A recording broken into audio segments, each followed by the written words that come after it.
the draft picks out of the ping pong ball machine. So he seems pretty involved. He is a good guy, good locker room presence, and a good guy himself outside the locker room. Always goes out to the Labatt Blue party deck at post game, have a drink, and it's. I feel like he'll be active as a GM, unlike some other GMs in the league, which kind of sit back and let some of the big voices, aka Panny and aka Troy in the league, to do a lot of talk and a lot of action. I think he may be one of the guys that bites on the action. Yeah, I think we can both agree that Skillman and Ryan Allen are both really good guys. Very well deserved. Ryan Allen was kind of one of the reasons how MNL came together, and he's put work in on this magical website that supposedly we're getting one day.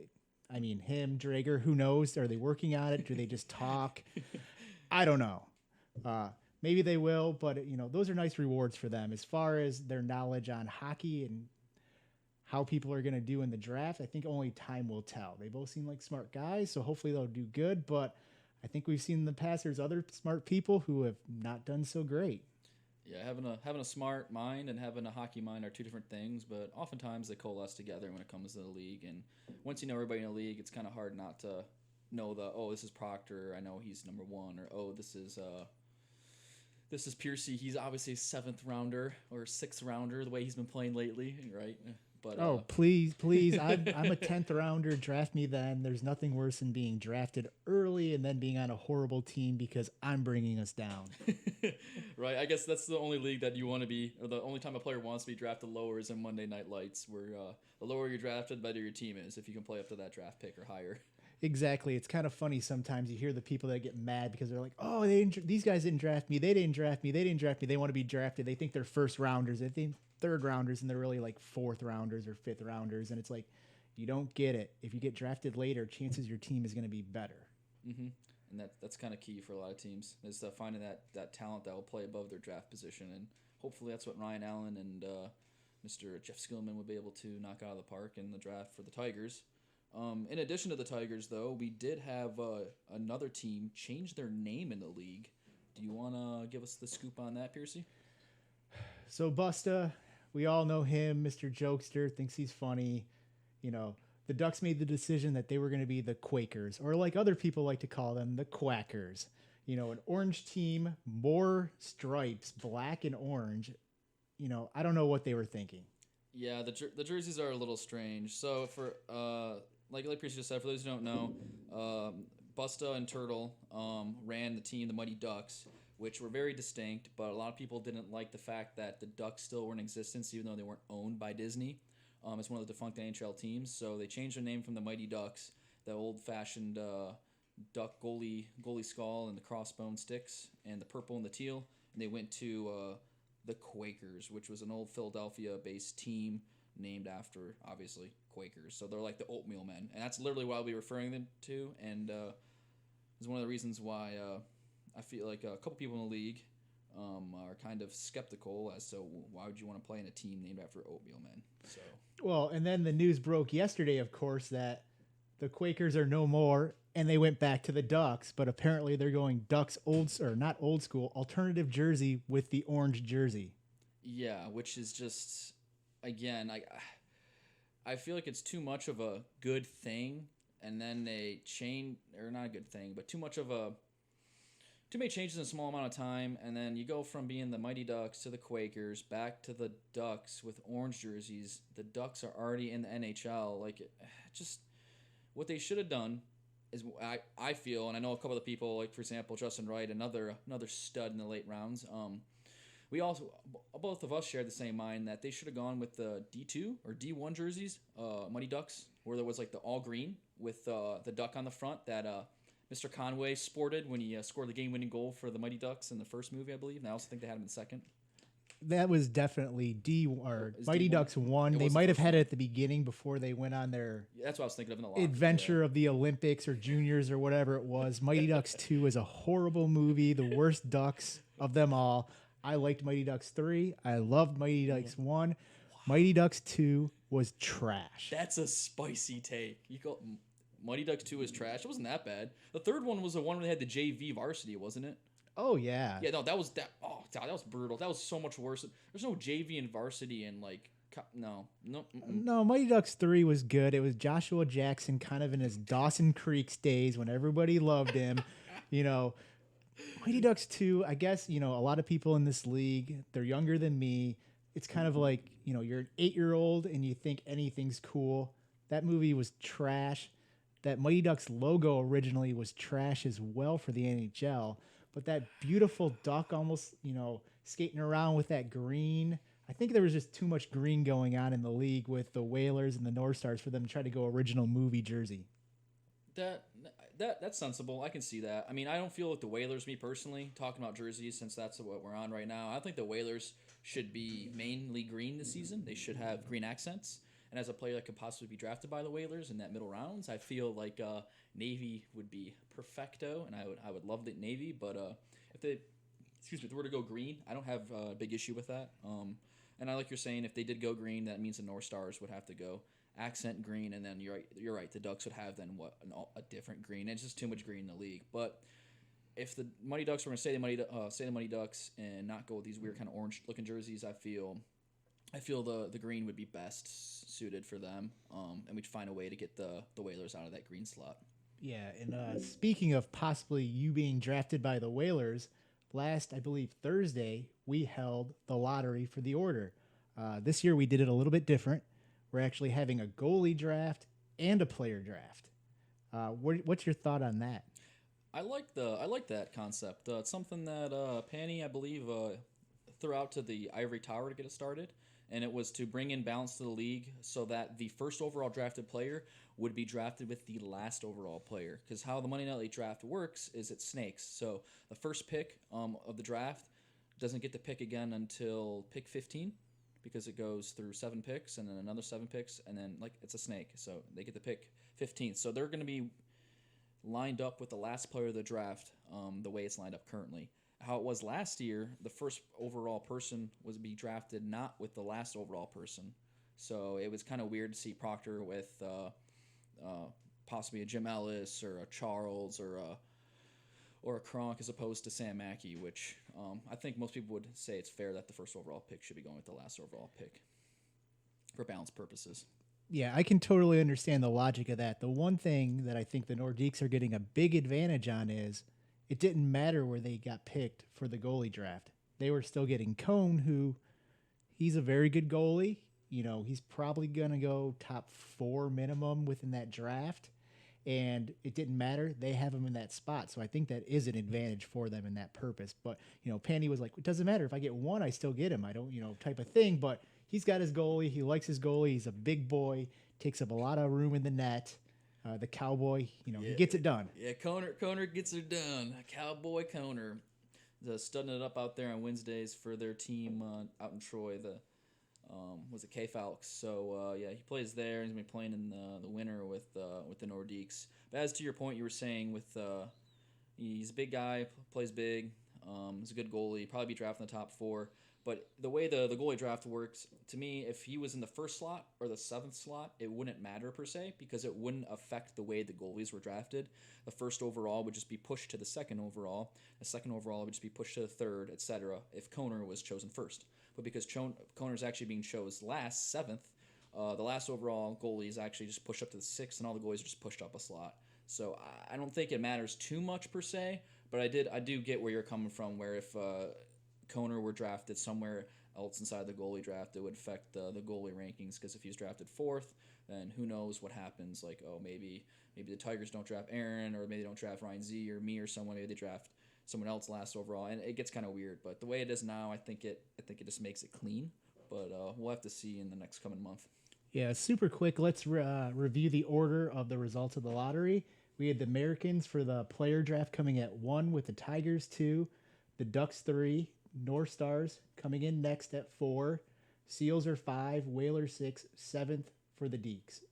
Over on the other side with our goalies, we have the Americans again coming in at number 1, North Stars are coming in at 2, Whalers 3, Seals are 4, the Ducks are 5, we have the Tigers at 6, and the Deeks again at number 7. So the Americans have number 1 and number 1 for both the player and the goalie draft. And that's huge as a team that did some tactical tanking last year to try to secure their bid in the following draft, raise those draft stakes, tank for Proctor sort of season. They did excellently last season and raised their draft stock, and they justifiably won in the player draft, and then to go out and win in the goalie draft as well, getting 2 first overall picks. They could be the team to beat this upcoming 4th season of Monday Night Lights. Did the Americans really tank last year, though?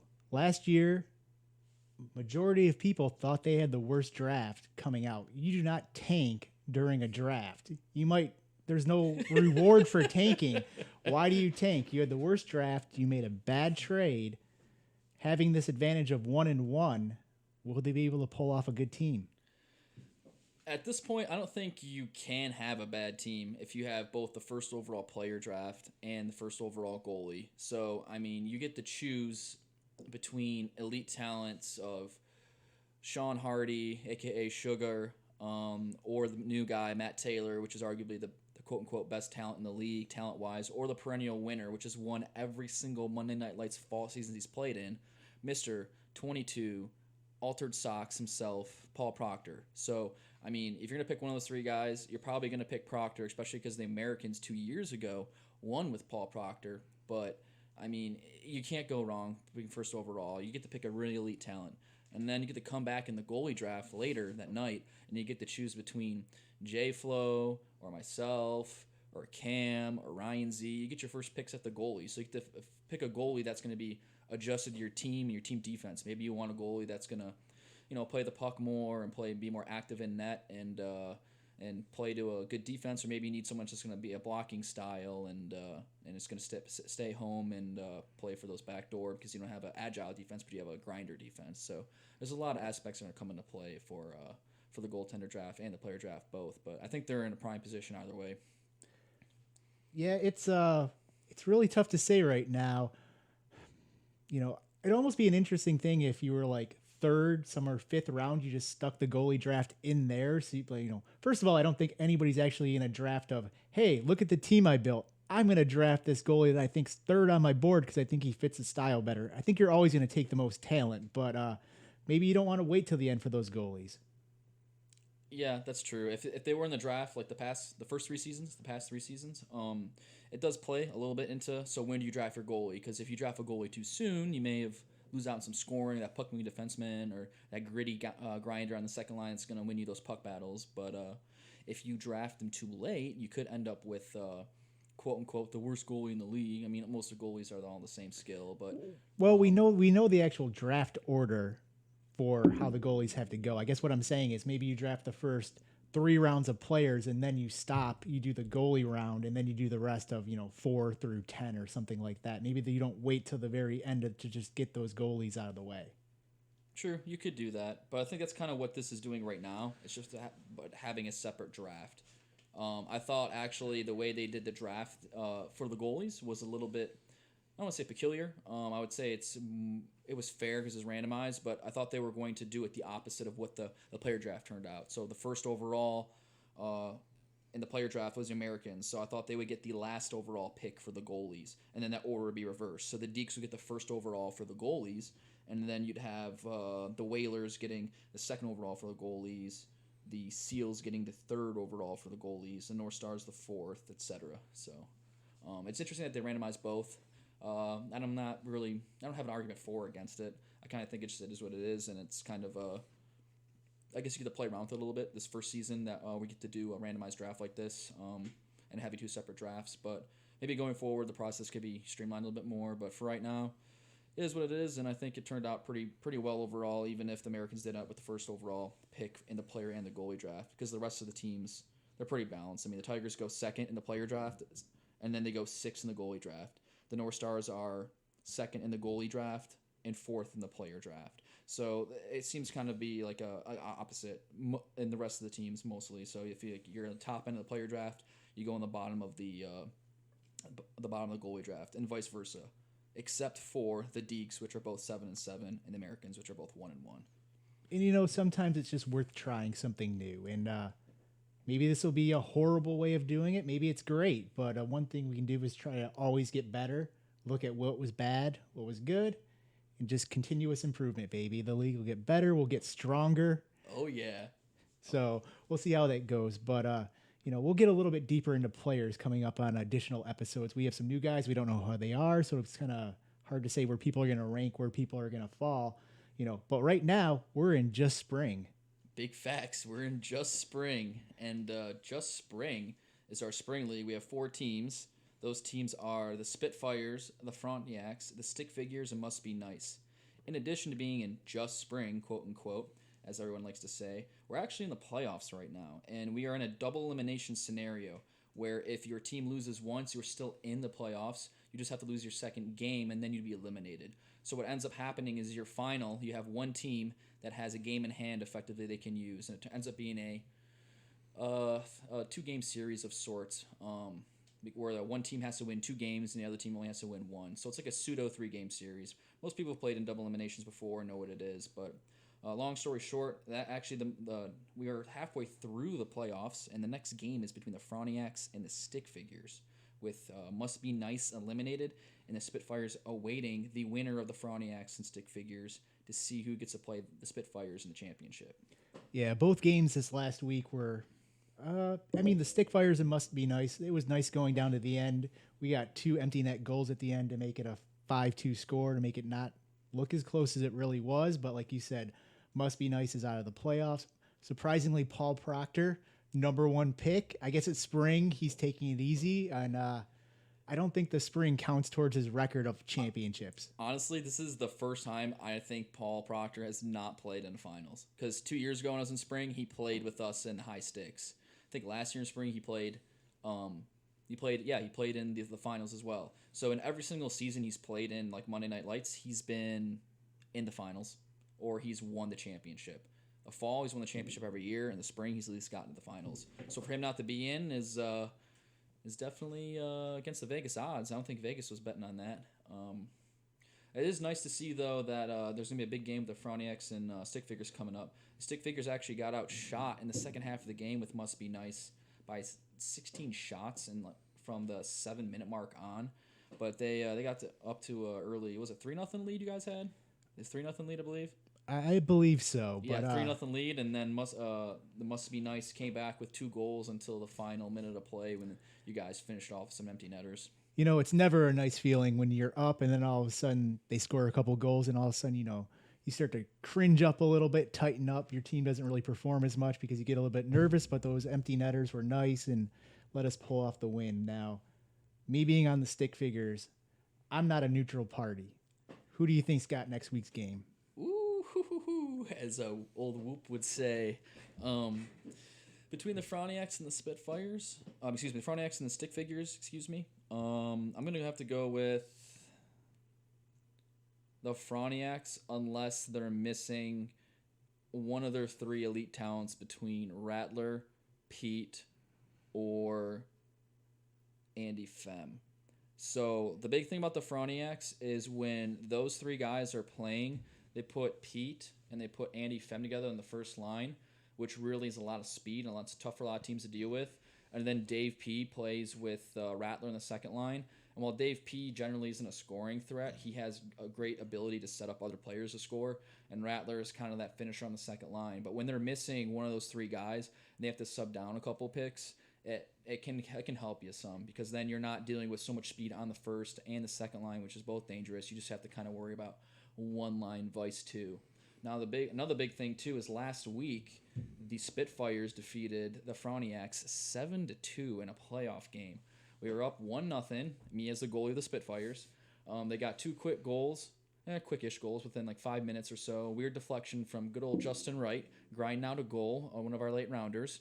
Put it off a shin pad, threw me into the net, and they walked out of the first period with a 2-1 lead.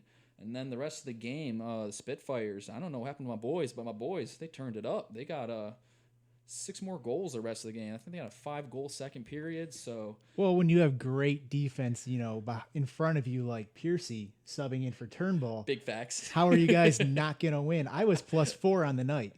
Yeah, it does help when the teams click in and everyone's passing forward to passing the puck to the correct outlets, getting it to the forwards.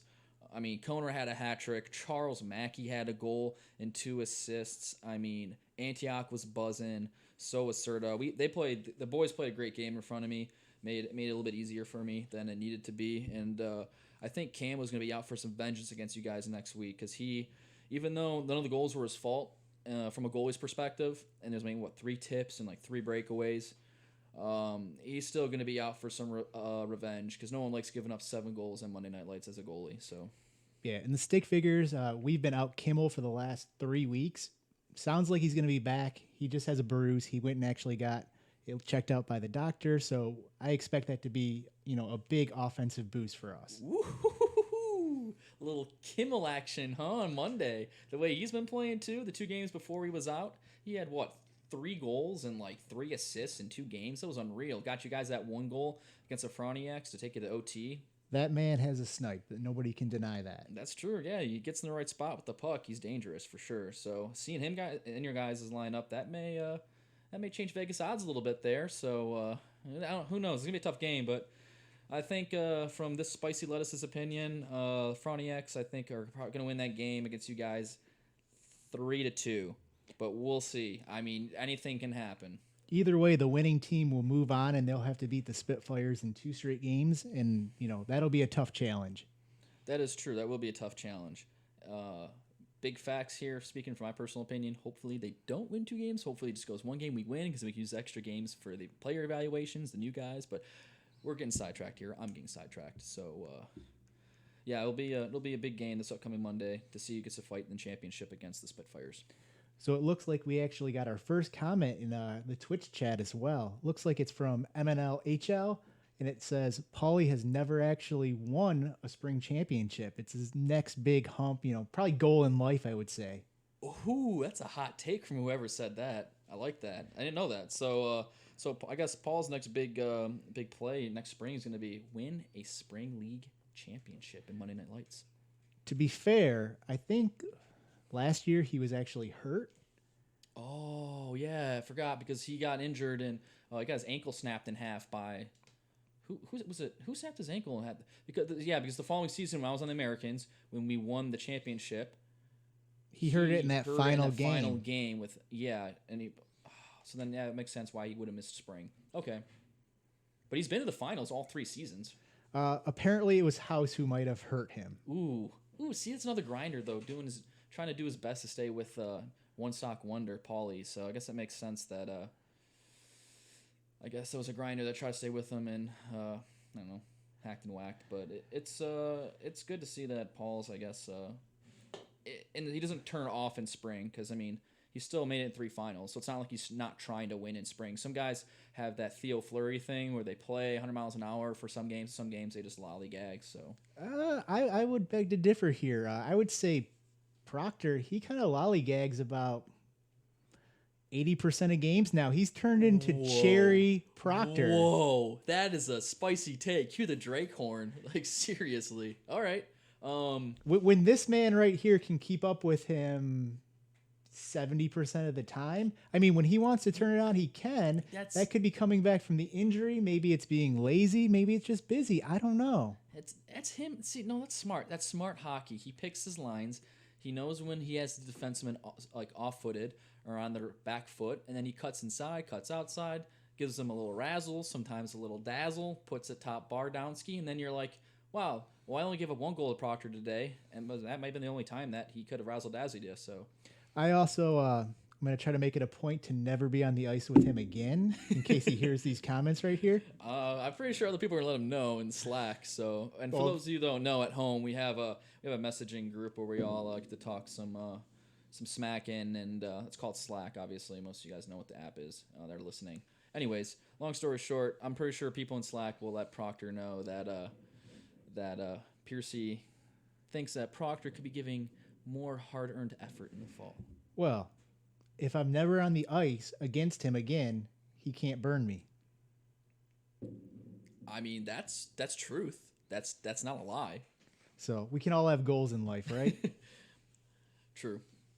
So I think that about covers our first episode. I'm not really sure where our time is, but we want to keep it hopefully short. We could have went 20 minutes. We could have went 40 minutes. I have no clue right now. Short and succinct, as they say. So, yeah, if you're looking to reach out to us here on the Monday Night Lights podcast, we have an Instagram, a Twitter, email.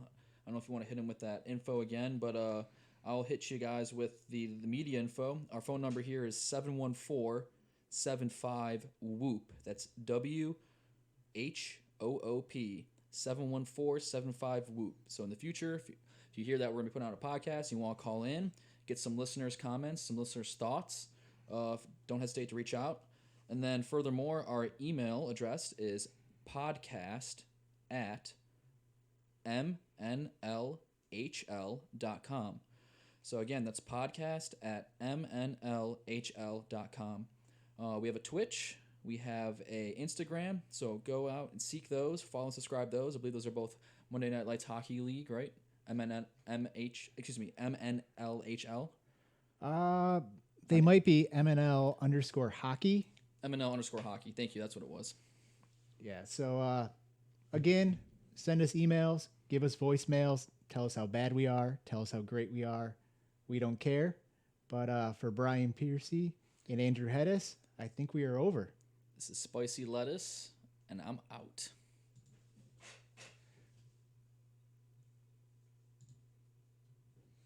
We're done. That was well done. That was great. I didn't mean to. So the one funny part was, what? So there's profiles in this streaming thing, and I had it set to Monday Night Lights, and we started, and I was clicking. It'll stop. He's saying still streaming.